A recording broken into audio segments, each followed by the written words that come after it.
So one of the things that we want to discuss in this video is just talking about computer cart checkout kind of etiquette, but also just how to navigate using the calendar so we can better hold ourselves accountable and each other accountable for using the computer carts. So the biggest thing I want you to see is on the left-hand side, it's color-coded, obviously, but it also states the location in which the cart should be picked up and returned each day.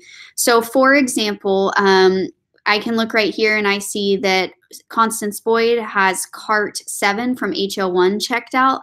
That means when she's finished with it on Wednesday the 30th, it should be returned back to HL1. If you have questions, we can look at the alpha list and find out who's in these locations or secretaries or things like that, so you can contact if you're not sure about how to return the cart.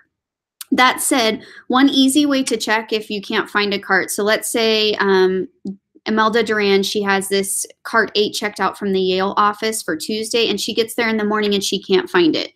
An easy way to find out or maybe track it down would be to go back and track it back to the person who had it last, which would be Layla Al-Ghazawi. So I could contact Layla and find out where the cart is and just double check, triple check that it's there.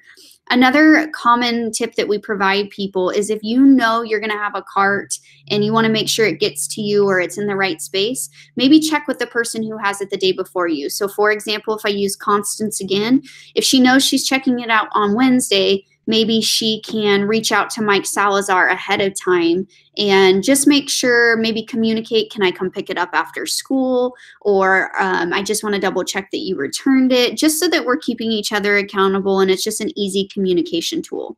The other thing I want to show you is you do have the ability, if you're using the cart after school, to book it for specific times. So to do so, you would click on the date, and instead of all day, you're going to uncheck it and you can pick a specific time. So I can pick 3 p.m. to 4 p.m., list my event, and so forth. So that's an easy way if you are using it after school. Like I know Noah Minton is on here, and he is using the math or the cart 3 for math 8th period every day from 2:45 to 3:45. So that is booked for the rest of the semester for him. So just a couple of tips and friendly reminders.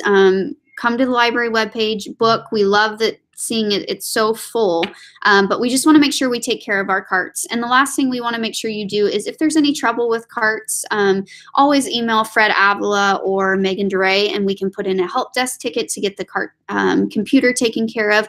And just also making sure that you're the one putting the computers back in appropriately, that you're not pulling out cords. These are all things that we can do to just keep up cart maintenance and continue to support our students learning in a 21st century learning environment.